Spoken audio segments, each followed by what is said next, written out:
Welcome to the Voice of Bold Business Radio, the show about ways to stay competitive in a changing market, break through business plateaus, and respond to the changing expectations of today's customers.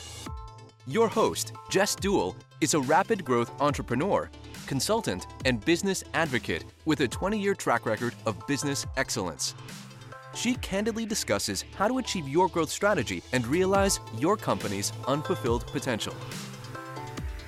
Now, here's Jess. You are in the right place for conversations about current needs we as business leaders face regarding technology, customer expectations, and quickly changing markets. This program is about what it means to reach short-term goals and increase confidence in long-term positioning. That's code for just grow already. This is program 177, Stay Lean While Achieving Growth. When we embrace the ride of rapid growth, we change our perspective, or we think we do. Today, we are talking with Jacob Baadsgaard, who is the CEO of Disruptive Advertising. Jake helps companies succeed online by realizing unprecedented growth and profitability from online advertising. You will find his full bio and contact information at the website, voiceofboldbusiness.com.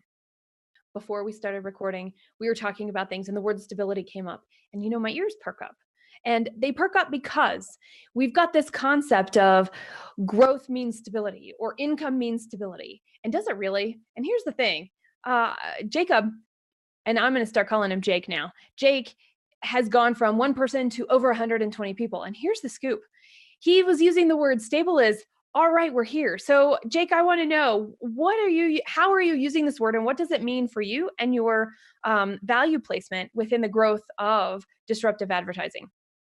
Yeah, you bet. I think in the beginning stages of any business, revenue at all costs seems to be the game that we play, right? And I remember thinking every month, where are the sales going to come from this month? Literally, I have no idea where they're going to come from. Yeah. But miraculously, they always came, enough to keep us moving forward. Mm-hmm. And one of the things that we were talking about is there's just a lot of trade-offs at every stage of a business. And there's so many things that I loved about the early stages that don't come with being where we're at currently. And there are things that I currently love and that are also frustrating with where we're at. But one of the things that has certainly stabilized is the consistency in business, revenue, profits of the business are much more stable now than they were 5 years ago when I was just getting this off the ground. Those that listen to the show a lot will know I talk about this. There's this statistic that 1 in 100 businesses will survive to 10 years. And you're at the halfway mark. And when we're thinking about growth and what growth has to come, have you already started thinking 5 years into the future? Yeah, that's actually part of our vision statement in terms of where we plan to go and how we plan to get there.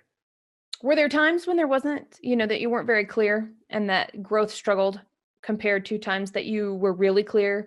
And the really clear means you, the sender outerer, and your employees, the receivers, yeah. We're all on the same page. That's where clarity actually happens, right? The messenger and the receiver. How did sales growth correlate with the clarity of your message and growth goals? Well, first and foremost, I'm going to change my title to sender outerer in the business because I love that. So I've got to roll with that now. And in terms of clarity, 100% when clarity is present, progress is happening.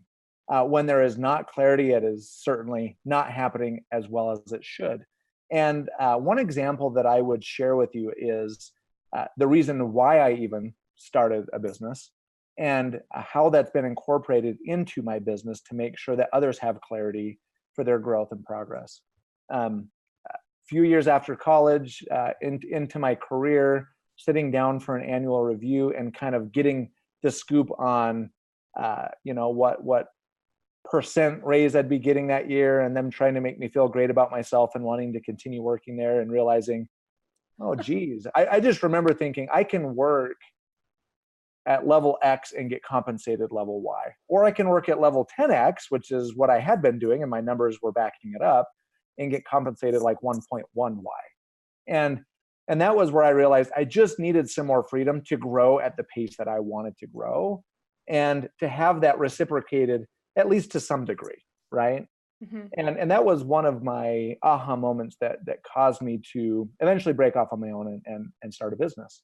So one of the things that I have been very intentional about is creating compensation and growth plans within the organization that are very clear and that are very self motivating, where people, hey, if I want to get there faster, this is what I do, and this is how I get there, and this is what that means for me. If I get there a little slower, that's fine, as long as I'm meeting these criteria and these objectives. I'm in a good, stable spot in the business, and really just giving people the opportunity to choose that for themselves. Because sometimes we're in moments of our careers where we don't want to work 60, 80 hours a week. We just, maybe we just had a kid, maybe we just got married, maybe we want to do some more travel because we need to get some balance back into our lives. And there are those times where we want to work 60 to 80 hours and just go for it and have a lot of progress. And so that's one of the things that this last year, actually, in a survey of over 4,200 businesses, we got voted top comp plans and people that were most satisfied with them.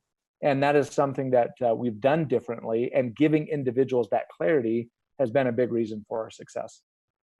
All right, so I'm going to restate and make sure I've got it clear, because I have this path in my head, Jake, and I want to make sure we're tracking. And that Okay. is, you've built the roles in your organization to not only work with and address the functional needs of the organization, you've also built in ways that people understand exactly what their potential is for the role that they are in, and it's clear from the get-go, and they can go for it or not based off of what they're facing and what their priorities are. Absolutely. And reviewing that in the interviewing process is a big part of what we do to attract people to come here. Is we rarely pay someone a higher salary for coming over here. Very, very rarely. Most of the time, it's either a lateral move or sometimes even a slight step backwards, because we want to attract people that want to be here for the right reasons and that see within themselves the ability to perform on that scale to get what they're looking for with performance. And I think sales organizations and sales teams always have that pretty well built in. It's very commission heavy. We've just worked to build that into as many positions in the company as possible. We're not 100% there. We're about 99% there. So people who you typically don't see in a sales role that would typically not have an added compensation packages also have a way to be thinking about growth in their role. Absolutely. Wow. Why didn't I meet you earlier, Jake? You were like one of my dreams come true right here. Are you listening, everybody? This is the stuff that I hope that people will take away. And right here is that when people can impact your bottom line, and when people see how their mission and what their skills are and what their own drives are, and they can hitch them to the company that they work for, your company, your department, that's really where the rubber meets the road as far as what we can do in leadership positions, which is actually leading, eh? Yeah. Okay, so I want to take this a slightly different way and talking about business excellence. There's so many ways to incorporate business excellence, and your comp plan structure sounds like one of them.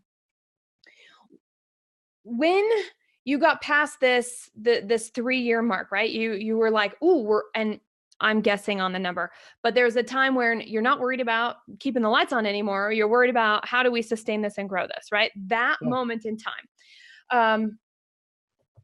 How did you know you were there?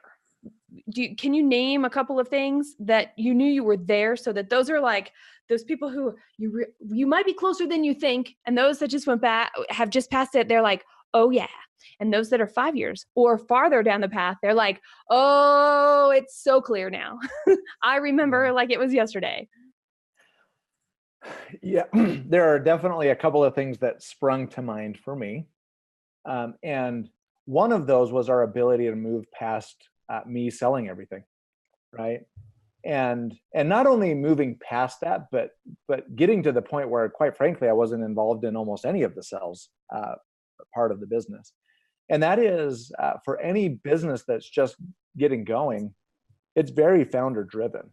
the passion. We're really selling ourselves when we're getting a business off of the ground more than anything. And I remember quite a few failed attempts to hire senior people to come in and just take it off my plate. You're the salesperson now. You make these things happen. And it wasn't until I hired some, mid and even entry-level people in those roles and just took the time to close their deals for them, give them their commissions, get them up to speed, take the time that it took to get them good at what they did, and me understanding and seeing that they were doing it the right way. And so that was definitely moving past founder-based selling, for sure, one of the biggest roadblocks that we had to overcome that's really opened up a lot of growth for us. Now we've got a whole sales team, and I try to go and get involved just because I want to, but not because I need to. And a lot of the times my head of sales just tells me to go away. So,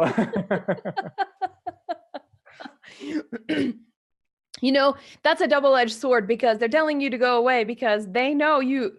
They're like, hey, we got this. You go do what you do. And on the other side, I remember the first time I was in that space, they were just like, come on, you're just going to muck up the works here. We got our system down. Right? You get a little bit of both of that.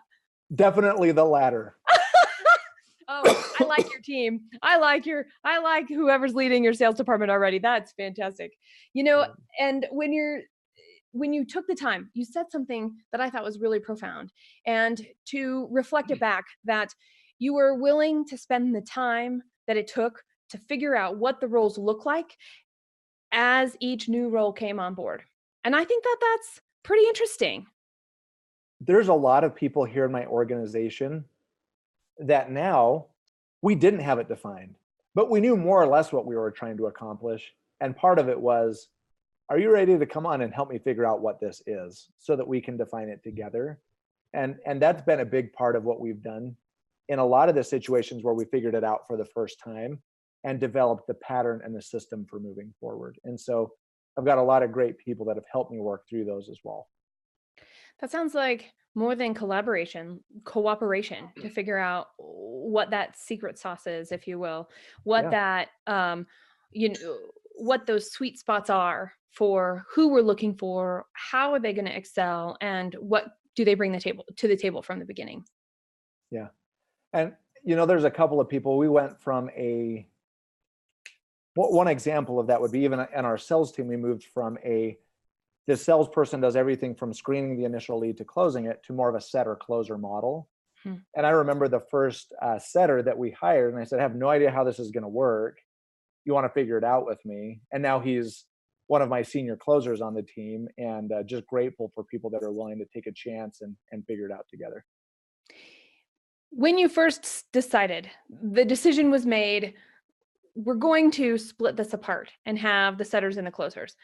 What was there resistance from the sales team? How did you work through that? Yeah, so there was definitely resistance, because I said, hey, if they're going to do part of your job for you, then clearly we're not going to just pay them in addition to what we're already paying you, because then that doesn't work for the business.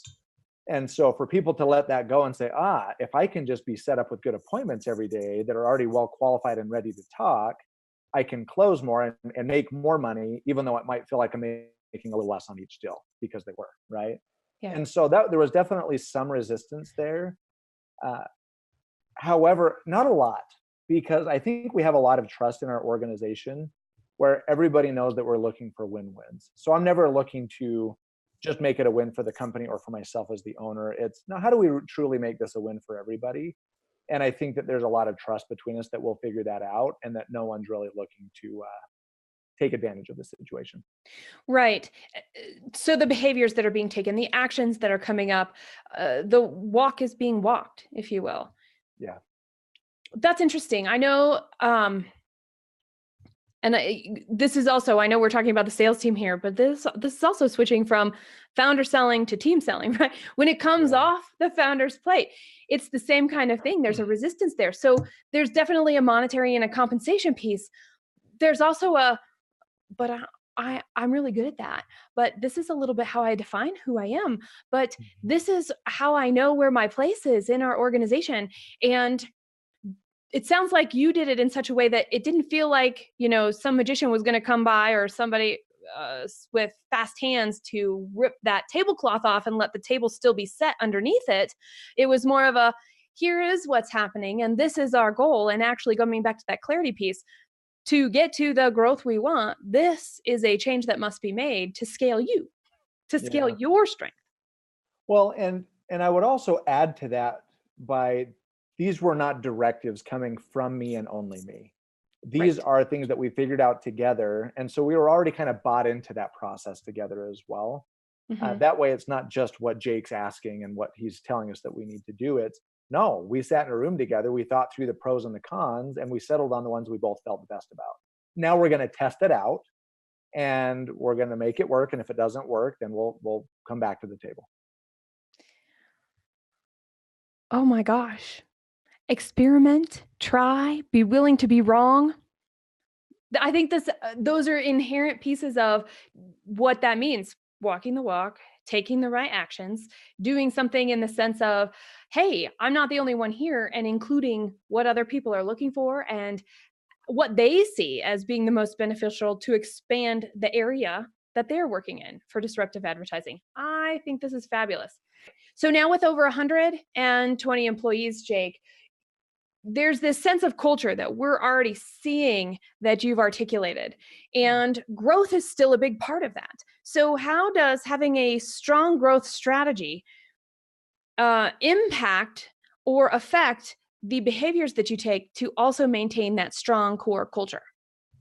Yeah, there's a couple of things that come to mind to me with that specifically. Is everyone's compensation plan is geared towards growth. So everyone wants to grow because it's aligned with their personal, professional, and financial growth in the organization. The counteracting component of all compensation plans is also an efficiency metric as well. And the efficiency metric is what keeps us in check from people perhaps taking on more client work than they can actually do successfully and well, right? And so every compensation plan has those two components. But the big thing about our organization and the people that we attract is that ultimately our mantra is we come into work, we kick butt so that we can provide well for ourselves and our families and have enough left over to be generous in a meaningful and impactful way in the community. And so it's like that's just how we operate around here. That's how it works. And, it's fun. Some of you may have heard of Ben Franklin, right? I know none of you listening know him personally, but we may feel that way based off of all of the biographies, all of the information and knowledge and wisdom that was captured and shared for us to learn from. He said, without continual growth and progress, such words as improvement, achievement, and success have no meaning. I'm thinking about that in relationship to our conversations lately on the Voice of Bold Business Radio, and that's really what we're all about. We're all about achievement, improvement, success. And the only way to do that is to take stock and hold up a mirror. Can we be truthful about what we see and have the willingness to dream? It makes me think of recess, actually. Think back. And for those of you who have kids, depending on the schools that you go to, your kids may not even have recess. I have heard that there are schools that have no recess anymore. And boy, that's a problem. And the reason it's a problem is because our bodies require movement. All three of our brains require the blood to circulate in our system, oxygen to be delivered, and the release of the hormones that reduce stress. And here's the thing, the three brains we have, our head brain, our heart brain, and our gut brain, all three of those, when working in tandem and leveraged well, turn out to give us our own internal checks and balances. Just like at recess, we'd run out of the building. Well, I'll speak for me. I ran out of the building. What do I get to do first? And the thing that I want to do, if everybody else wants to do it too, I don't want to stand in line and wait my turn. I want to be there first. I remember when I was at a brand new school and I had to start learning what recess was like at this new school. Well, that's where we are as adults. When we don't have recess, when we don't take a break, when we don't change what we're working with or who we're working with now and then, and totally flip what we're doing with our time for a short, solid, finite period of time, we start to get stodgy and forget. And it's easier to let norms become normal, to make assumptions that we don't test. And so this concept of recess is really exciting to me because we get to take a look back. What did I do yesterday? We get to take a look right now. I'm on the playground. What do I want to do? And what am I capable of doing right now? And then also thinking about what's happening next, just a little bit. Where do I want to go? Do I actually want to do all of those things? Does it even matter? Am I excited about what's happening when recess is over? And so applying that to work, that recess, it's a break. It's a break from everything that we're doing and changing gears. So for some of us, that might be going out and taking a walk. For others of us, it might be showing up at a meeting to just be a fly on the wall and just kind of see what happens. For others of us, we may actually stop and read a book or do some baking or go skeet shooting. You name it, it might be something. Making a meaningful impact with somebody else in relationship. The point being is to turn off one part, open up another part, and let's see what happens. And even if it starts out like, I don't know the rules of this playground. I don't know what's supposed to happen at this recess. That's okay, because you're still doing it. So continual growth, Benjamin Franklin's quote, without continual growth and progress, such words as improvement, achievement, and success have no meaning. Think about that in terms of how could you bring in recess into your weeks. You are listening to the voice of Bold Business Radio. In every program, we share stories, tips, and concepts that benefit short-term goals and increase confidence in long-term positioning. For additional perspectives on your growth strategy, Jess Dewell is your business advisor and consultant. Go to voiceofboldbusiness.com and click the Find Out More button to get started. Now, back to Jess. You're listening to program 177, Stay Lean While Achieving Growth. And I'm talking with Jacob Baadsgaard, CEO of Disruptive Advertising.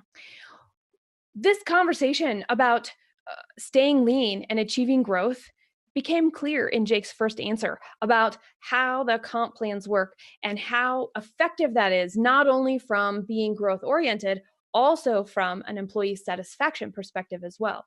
And we're going to dig a little deeper. We're going to go into a slightly different place because I associate lean with agile, with doing the least amount of possible. And we're at this place where I know some of you are out there and you remember when you were 120 employees or so. And I know some of you, and I can remember when I went from 5 to 10, right? Then I went from 10 to 30. And so I've also got those mindsets and the pieces in there. And when you get to those, there's some dissonance. There's a little bit of, I think there's excitement and fear all at the same time. Like, holy cow, what just happened? I went from what to what? I'm here now. Where are we going? Did I really agree to that in our last meeting, in our visioning, process?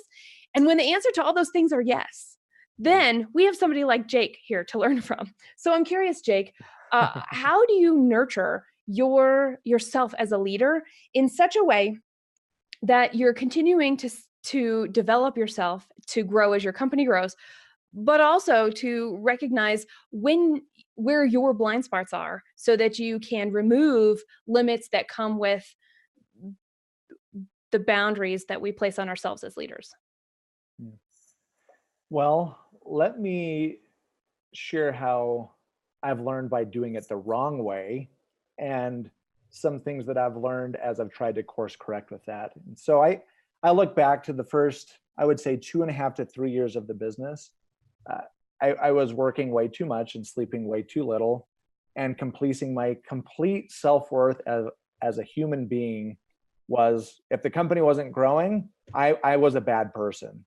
If the company was growing, I was so awesome and egotistical about it, right? It was like, that was kind of how I fed myself. And the reality was, because I had personal things I needed to work on, and living that type of lifestyle, and it wasn't 100% out of whack, but frequently it was out of whack.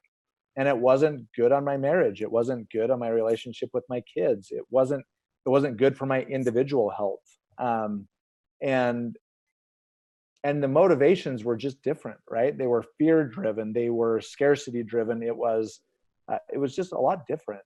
And for the last couple of years now, we found an awesome marriage counselor that's really helped my wife and I connect in a meaningful way and get to a fantastic spot. We've been married for 12 years, and the last year, without a doubt, and not even a close second, has been the best year of our marriage. I look at the relationship with my kids. I go home and I plug my phone in the bathroom when I get home so I can just be present for the couple of hours that I get with them at night, right? I have a personal therapist and a business coach that I work with on some very specific challenges that I have that I'm trying to overcome and work on. And for me, it was in my personal life, there was some examples that I had seen where people had gone completely off the deep end because they let those things overcome them in their life. And I realized, okay, you know what? I'd rather make changes now before going down that path.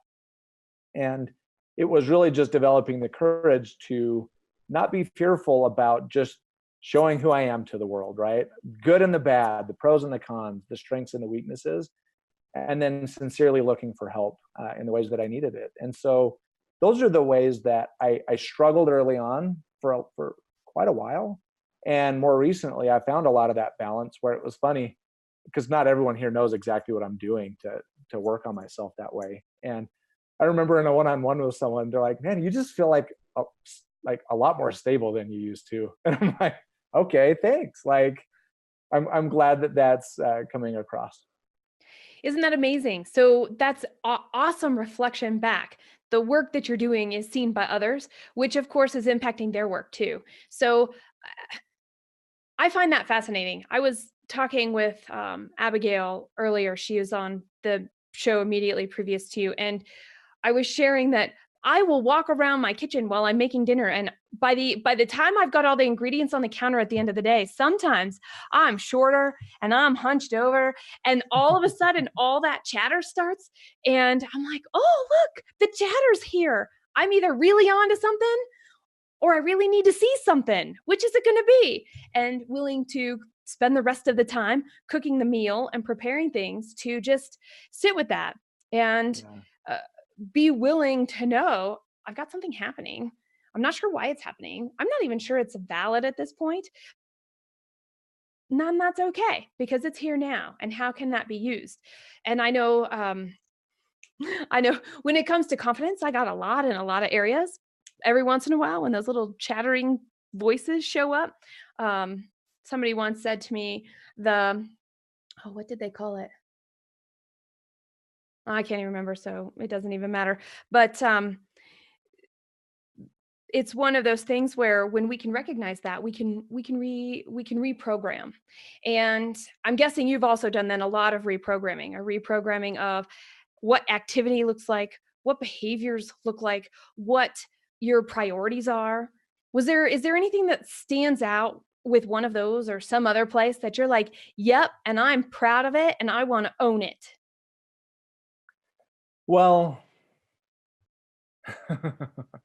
there's a few things that come to mind. First one is to keep myself thinking that way is I actually have an article bookmarked in my browser so that I read it often, and it's called "How to Deal with Shit as a CEO," right?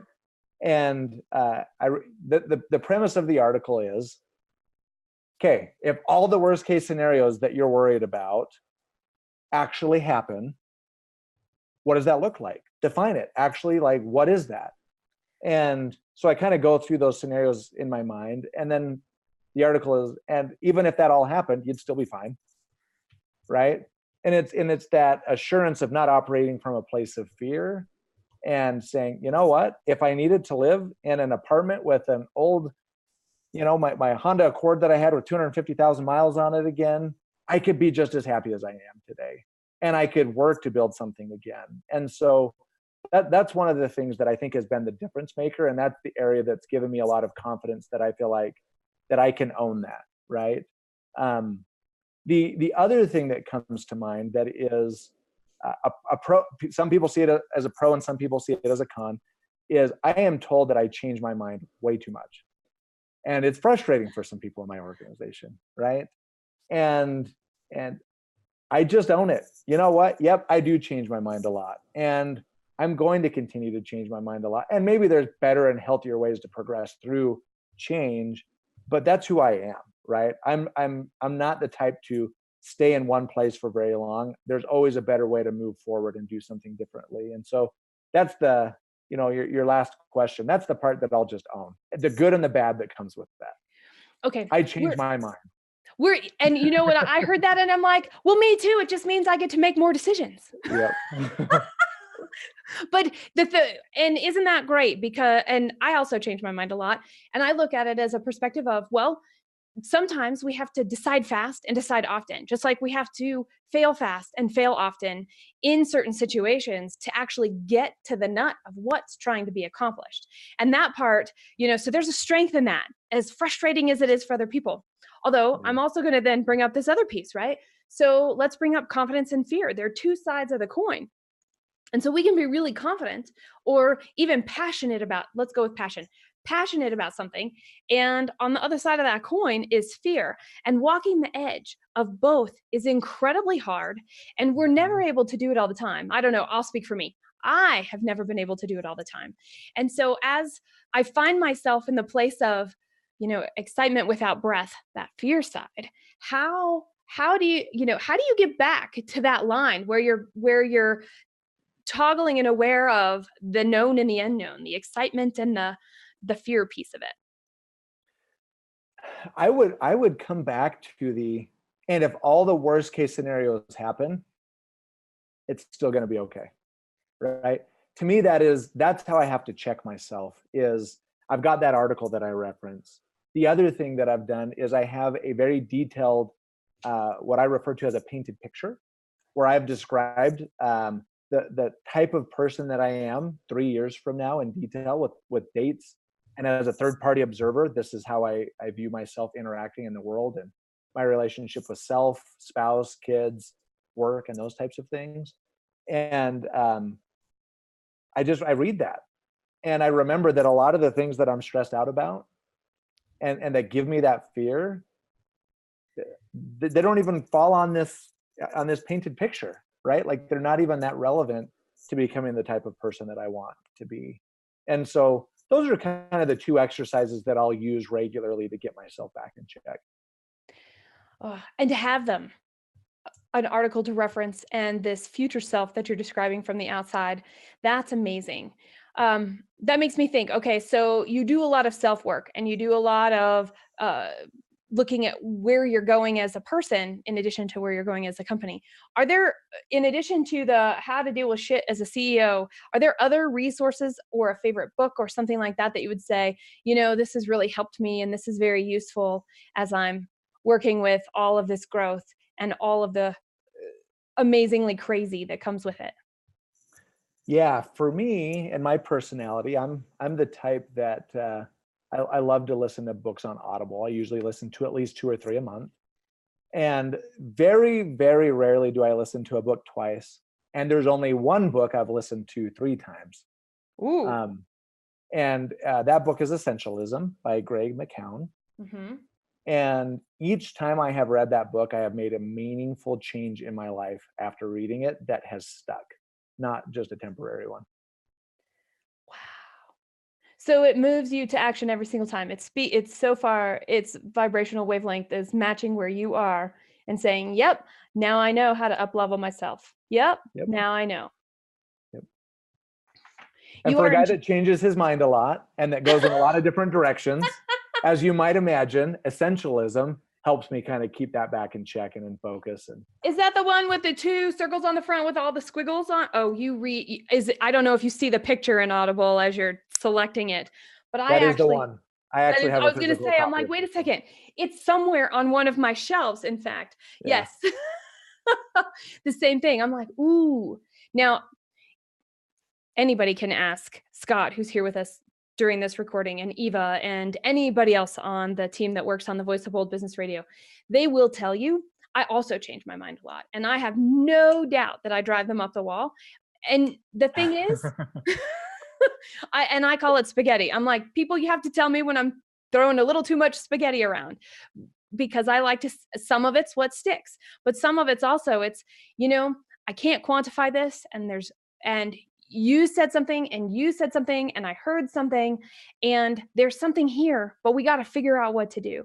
Do you actually have a process to like take some of that and do some of that work before you start changing your mind with people? Or is that also part of the changing your mind for you? It's the bringing it all together. It's interesting because it's a different process. It's not like we're a huge organization, but it's certainly different when you've got 10 people versus 120 people. Of course. And I used to just change my mind and we all changed course immediately, right? And now it doesn't work that way because there are a lot of people that are impacted by it and things that I'm not considering. And that it's actually, while frustrating, very frequently, it's been healthy and fun for me to grow and progress in that there does need to be a process of how we go through this, where we have brainstorming sessions. And then with things that seem to be meaningful, bringing in stakeholders and getting their perspective on it and kind of working through a process together where we land on a solution together rather than Jacob thought of something and now we're going to act like we care until he forgets about it and moves on to the next thing he cares about. I've definitely been called the flavor of the month based on the book I've most recently read. So that's funny. Okay. So do you ever think that process just moves too slow? Every single time. And yet, okay. Did you hear that, everybody? We got to go through the process and sometimes it's painful. It's worth it though, isn't it? It is. I mean, now that being said, I think that it can become too complicated and too slow, but it is good most of the time. I think you can be too fast, and I think you can be too slow. I agree, and I agree. The part of that comes in is it sounds like you have checks and balances everywhere else in your organization in a lot of different places. Do you also then have a check in these brainstorming meetings to go, okay, now's the time we got to decide. Now's the time we actually have to move forward. That's me. Oh, it's you? You're that check? Usually that's me. Yeah, okay. Okay, no, we got to do something now. Even if it's the wrong thing, let's just do something and then we'll figure it out later. I so live by action. I'm like, really? We talked about this for way too long. What do you think we can do with this? What do you think we can do? Sound good? Let's try that. And that's also one of the things too, where when we go out to try and it doesn't work, whatever the idea is, whatever the starting point is, there was at least some sort of a buy-in to go, yep, we'll take the next step. Yep, we'll see what happens. And then as soon as stuff comes up, it's worth bringing back to the table. I'm like, well, let's brainstorm this much and let's act this much. And then let's figure out what our options are, a different amount. And I know I'm using my hands and some of you are listening, but they were all different size hands here. And I think that makes an impact in such a way that it works with your work style. And so you have your own character traits. I have my own character traits. Everybody listening has their own character traits and what's going to work best for their efficiency. And what I hear you saying, Jake, is that even though everybody has their own ways of working and their own work styles, what ends up happening is through each other and through coming together in whatever the teams are to get this project or that project or this idea done, then what? Then together, there's some sort of common piece of, yep, we at least can agree on this is a step to take. Yeah. And it sounds like it's okay to fail in your organization. It sounds like it's okay to try and kind of get a result. Yeah, it is. And I think that it has to be okay. I think we could always work on improving that, right? Because I think naturally we all operate with a scarcity mentality and want to protect that people always see us as good and doing the right things. So it does take work to do that. And that's the other reason why I've hired the leadership team that I have, is to complement my skill set, which is I might be involved in the first 1 or 2 meetings, but I'm very frequently not involved in the 5th through the 10th meeting, where all the details got figured out and all the inner workings. And so that's where it's like, I think that we've got some good things in place for that. That's amazing. And there's a level of, okay, everybody knows what they're supposed to do, and everybody's got their opportunities to recognize when we're a little too close to whatever that edge might be, and then being able to also take a risk. Is the edge worth meeting? Is the edge worth stepping over for a new kind of a client, or for a different way of doing things, or for figuring out how do we speak up and add to this process that's worked well, but there might be a way to iterate it even better. Yes. Do you know the term iteration was never in my vocabulary? Is it in your vocabulary? It's in my vocabulary. You do that? You iterate things? Yeah. See, not me. That's why I went with this throwing spaghetti. Awesome. So what does your iteration process look like? Can you give us an example? An example of what we're currently going through is we have net new sales, right? New logos, new companies that we work with. But then we also have a fairly large client base now. We have about 500 active clients working with us. And as an agency, we have multiple products that we have to bring to them that can help them be successful. And so we've been trying to figure out, well, who should be the ones introducing these products? Should it be people that are on the sales team, or should it be people on the fulfillment team that are more experts in those products? And so the first iteration was, this is the one that we're going to try. And then we're going to see how well it works. And then we're going to make a decision if we want to keep going down that path or if we want to pivot and move the other direction that we didn't go down the first time. So that's an example of one that we're currently going through, where it's about 50-50 what people think we should do there. And so I'm just making a decision and saying, we're going to try this for 6 months. And then at the end of the 6 months, we'll sit down and we'll have the discussion again. What makes it bold? What makes it bold to stay as lean as possible and go after rapid growth at the same time? Well, something that we've done is, I'm a big believer in, we don't ask people to do things that we're not willing to do ourselves. And, it's starting to get to the point where this isn't 100% applicable. But as the organization grew and as I brought on senior members, no one was above doing the client work, right? Myself included. And we stayed involved with accounts, doing work, doing the things that we're asking other people to do. And that did a couple of things for us, right? It helped us absorb the cost of bringing on some more key and strategic people, because they were also producing some revenue for the organization. And it allowed us to bring those skill sets in to kind of drive us forward. And as the organization has grown, the amount that is required for managers or leaders to be involved with client work has diminished, and in some situations doesn't exist anymore. But that was one of the ways that helped us maintain profit and still grow at a good rate so that the business could be healthy. You heard it here. Growth, rapid growth, freedom, cooperation, capacity, relationships, self-reflection, you name it, we've talked about it. And it all applies to what we are trying to do while staying lean and achieving growth. You will find the program notes at voiceofboldbusiness.com/P177. That is voiceofboldbusiness.com/P for program 177.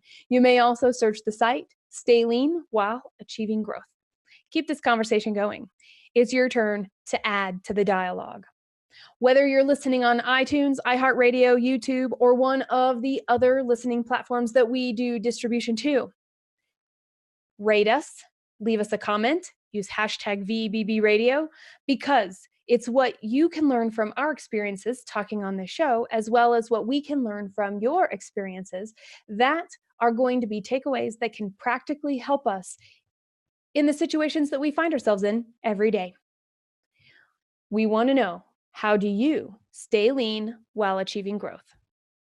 The voice of Bold Business Radio gives you insights about how to achieve your company's growth strategy. When you aren't seeing the growth results you want, it's time to get an outside perspective. To discuss your specific situation around growth strategy, work with us. Visit voiceofboldbusiness.com and click Find Out More. Special thanks to the Scott Treatment for technical production. Thank you for joining us.